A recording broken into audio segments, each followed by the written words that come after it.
Okay, so here we are, another process video. Thought I'd keep up with the Star Wars theme since right now, as I'm recording this, Star Wars Celebration is happening. And then by the time this comes out, Andor will be in the process of being released. So let's get deep into the era of the Empire. I've got a Darth Vader here. Really like this one, like how it turned out. But as I went through it, I had a lot of kind of twists and turns before I kind of came to what it ended up being. So let's see it. Trying to do some cool angles, figuring out, so this right here is a model from an app called Artpose 3D, something like that. Really, really good for making reference, making something just like this to get the bones of it, not to like trace every aspect of it, but just to get like the idea of like, okay, this is where this area should be, and then I can take it and go from there.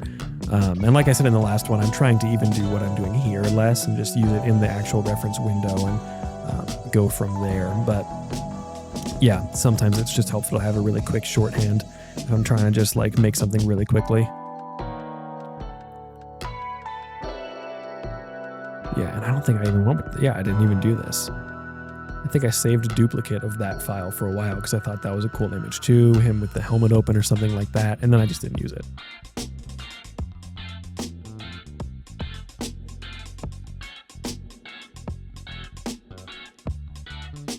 Yeah, there we go. It's just kind of a weird angle looking down on him like that. And see, that is so cool. That is really cool. But it's just like, I don't know. I feel like I've seen that picture before. I've seen that many times. And if I'm not pushing the angle a lot further, then it's not that interesting.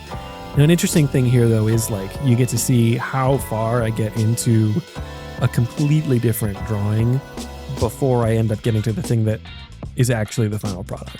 Like how far into this? We're 52 seconds into this, but every second is a minute. So I'm an hour into drawing this, and then eventually I'm just going to completely scrap it and change it to something else. And we can see how long that was when time comes for me to just say this sucks and I delete this. Yeah, I think in the moment I was thinking like, what situation would this be where the cape is billowing and he looks like that? Yeah, and then I thought, okay, I'll pull a different thing in. This is tracing. I don't know what I was thinking there. That's tracing.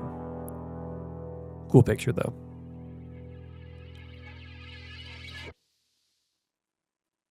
Yeah, see, that's cool. But also, like, again, it's just like not, I don't know. Yeah, no, it's a pretty cool picture. I'm coming around on this. But no, I think, so hold on, let's see. I was like an hour and a half into it, and then I completely did a different thing. And then, of course, this one I scrapped as well. Man, like there's so many things about this that look so dynamic and so cool, but I just couldn't figure out. Yeah, I had like a model there, and I couldn't get the pose didn't feel quite right to me. Because like the head had a certain angle to it, but the rest of the body felt very straight on. And the torso was also really short. That probably would have fixed it really quickly. I can see that now. But also the torso would have been short because I was trying to make it foreshortened. So then that all doesn't work. I really like this cape, by the way. Cape looks really cool. I like the way that's flowing. So here I've got a 3D model that I've just kind of like set in a direction so I can get again, just the bones of it. The 3D shaping. Yeah, I'm just changing it again and again. This one took a long time to kind of get where it belongs. See, and I just made the head bigger. That's not what needed to happen. The body needed to be longer. I have a tendency to make the heads really large. Yeah, I can see so many problems with this right now. Maybe I'm seeing them in the moment then too. I don't know. Maybe I'm going to fix some of these problems. But again, like, we are now 2 hours and 18 minutes into this, and I am still not even starting the version of this that it eventually finishes as.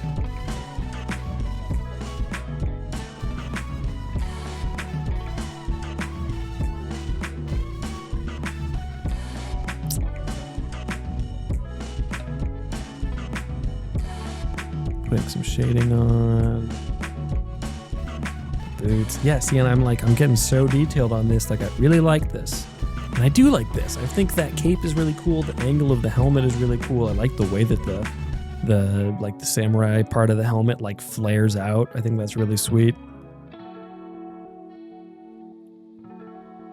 Throw the saber in there. Doing some shading. Yeah, man, I'm trying so hard to fix this, but it's just not happening. Yeah, now I'm like, okay, what if I redraw it? I just can't figure out what's wrong about him. He's too thick, first of all. Darth Vader isn't that thick. Anakin was very thin. So early Darth Vader is very slim, but then he does get thicker later on.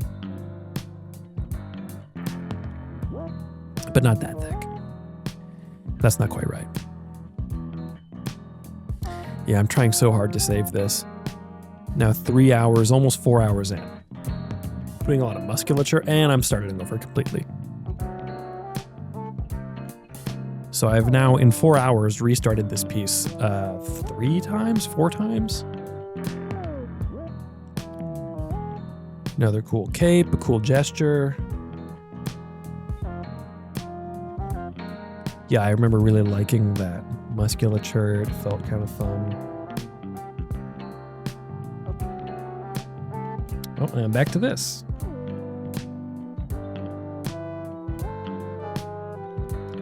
There we go, and I pulled out the action figure. Now it's time. Homemade reference. There we go.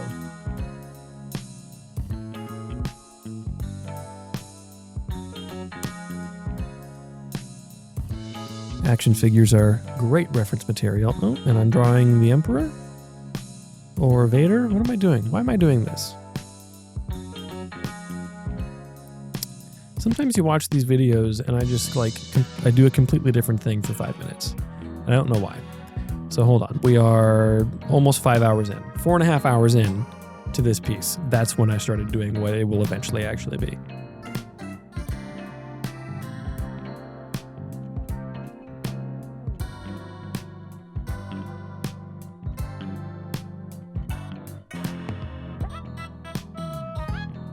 Same thing that I was saying about helmets on the last one. It's kind of difficult to do Darth Vader's helmet because, I don't know, in my head I think about how Mando helmets are much larger and things like that, but his helmet is a lot closer to his head than something like the Mandalorian's helmet is. Like, it's a lot closer to the actual musculature, shape-wise.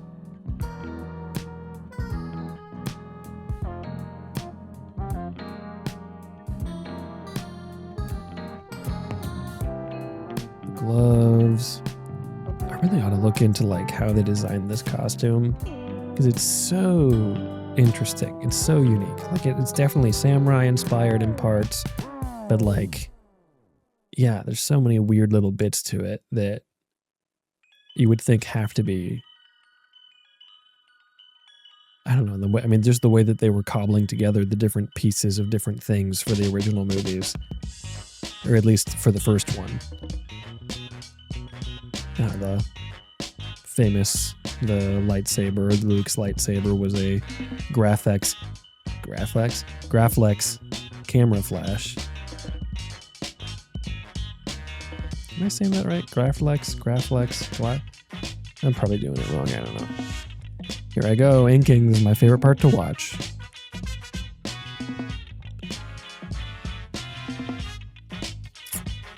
Yeah, the helmet doesn't look quite right to me. I wonder if I'll redo that later. I think this arm is too large too, maybe. Good tip to figure out if your proportions are jank is to go to a certain point and then flip the canvas, and then it'll be like seeing a different thing. You'll notice things that you would not have noticed otherwise. But you can't just do it repeatedly. You kind of have a limited number of canvas flips before it kind of gives you diminishing returns on quality there. What am I doing there? Oh, there goes the lightsaber again.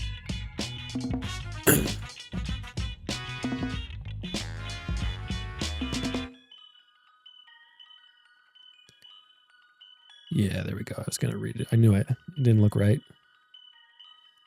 Yeah, so here I'm like drawing the full face because I know that his helmet is a lot closer to his face. So if I can draw the actual face that goes with it, then that makes it easier.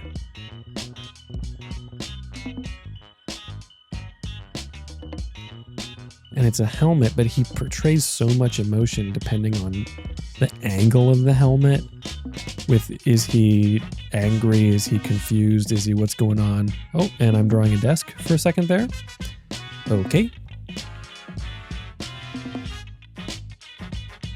Why not? Yeah, so here we go. I've done the flip it thing.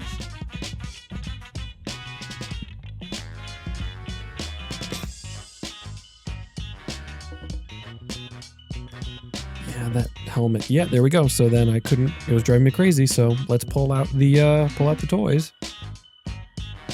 So the actual like the face plate is pretty close to his actual face, but the helmet part of his whole deal there is a lot larger, like a World War II helmet. It's much more like big because it's kind of pretty much one size fits all.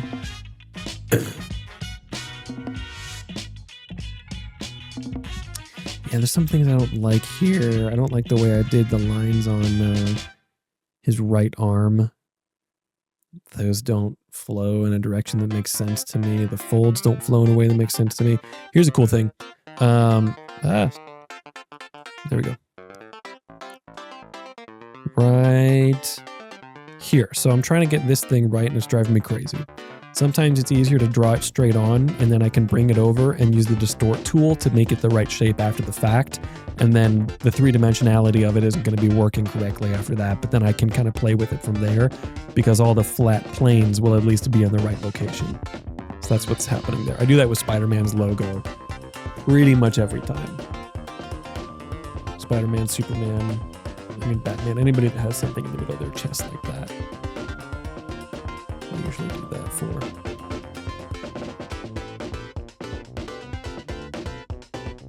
I like the belt there. I could do it. I might do it on that side. Let's see. Am I going to do it? No. Okay.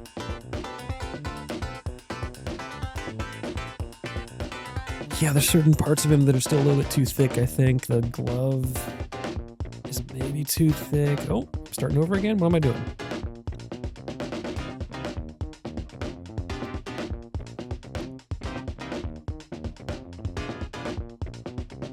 Darth Vader's a character that looks cool in monotone colors.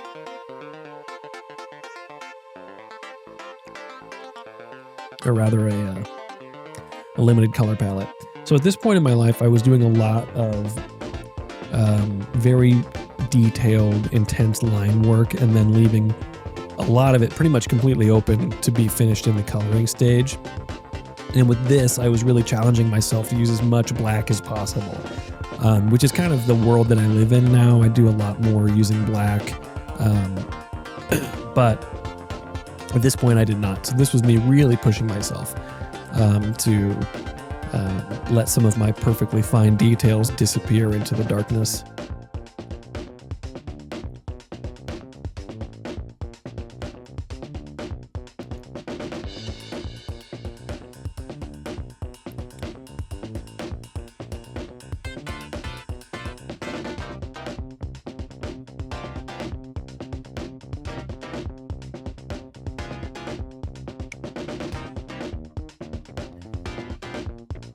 Trying to figure out how to do shine is always kind of difficult, and it depends on which Vader you're doing. He was very dull in A New Hope. That costume and all the plastic bits were very dull. They didn't have any shine to them. It was very cheaply done. But then if you look at it in Empire and Return of the Jedi, especially Return of the Jedi, it's like a mirror finish.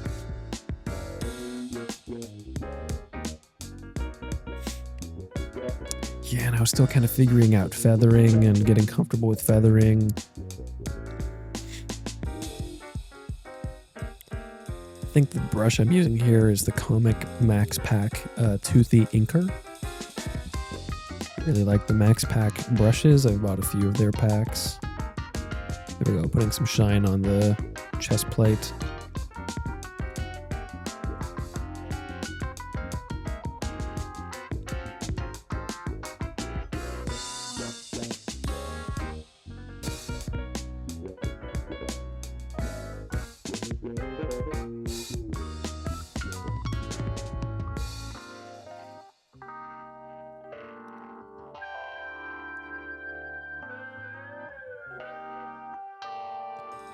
Yeah, going over the top of those lines made me upset, I think, if I remember right. I'm like, oh. Because then the debate would be, do I go through with the eraser and see, I'd block in some really deep black sections. Do I go in with the eraser and then get the implication of those lines there? But do they, like on the arms and the legs there, but does it make sense for it to be that way? Would there be a shine to it? Is it suggesting shape if I do that? Because if not, then Okay, color time. Flatting in the colors. So I'm now, last week, I was learning how to use the iPad completely. This week is much later, and I know what I'm doing, more so at least. So when you're coloring digitally, typically you'll go in and do the flat colors first. So what that means is you're doing whatever areas that are different colors and just putting in not shaded color for those things. For Darth Vader, it's easy because you got like this, and like there's the dark bits and the silver bits, and that's it. Some color there. It doesn't even have to necessarily be the color it's going to be at the end. It just has to be something different than the other things around it. So then you can go and select it individually and then color it that way. That's a nice little shortcut to easily color just one specific area of something. So I'll often you usually have a flat layer underneath everything. So you can go back and like select a specific area if you want to after you've done some heavier colors, some shading and stuff like that. So trying to figure out lighting now. Lightsaber, let's see if we can catch it. I usually will just put a bright pink or light blue. Red doesn't really show up right. Oh, come on. There's a couple ways you can do it.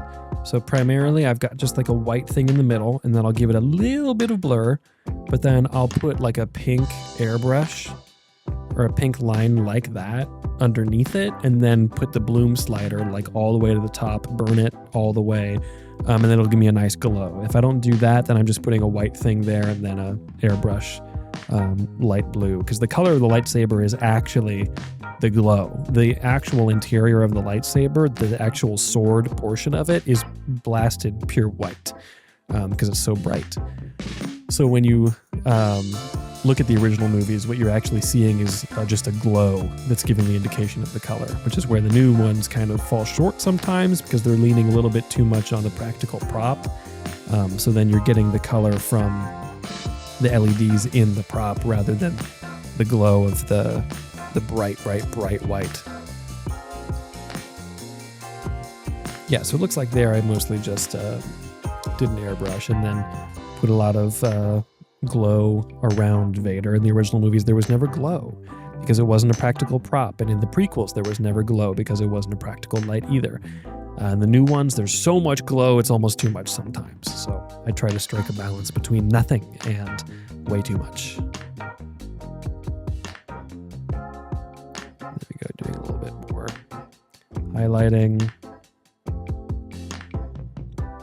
highlights and shading. Yeah, the lightsabers are fun because they do give you the ability to do some really intense lighting. So I was doing the eyes there for a second. Important thing to note, again, different movies, different thing. And I'm going to probably get this wrong, but in A New Hope, and then by extension Rogue One, Vader's eye lenses are just a little bit red. And I think they did that in Revenge of the Sith as well. They're not like a deep red necessarily, but they are red and you can tell. And then they are not after that. So depending on which one you want to draw, you want to do different things. Putting a different glow, doing some clouds in the background with a cloud brush that's just in Procreate, just to make things slightly simpler and easier.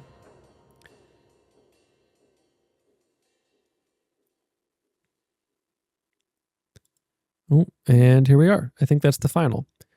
I'll put the final images of these at the end as well, but you can see then I like to put one last note. I like to put a 5% grain on the final complete image, just because with digital art, it helps everything look cohesive and like it's one big thing. And it's not enough to make it look grainy, but enough to make it look like it's all one piece. So yeah, that's Darth Vader. Thanks for watching. This is for sale on my imprint shop. If you want one, you can get it, and you can come and get it at Ocon in June or July. I can't remember. This summer. Thanks for watching, guys. See you next Monday. Ooh, wait, actually, also, make sure to check out every other Wednesday some kind of vlog content on the channel, and the other Wednesday should be an episode of Tales from the Long Box with me and Michael, where we talk about about comics that we think are great and what makes them great. And then on Friday nights, I'm always should be live streaming some art. So if you don't want to see me do it after the fact, you want to see me do it in the moment, you can see it then. So yeah, you can check out all the social medias and links and stuff in the description below. And thanks for watching.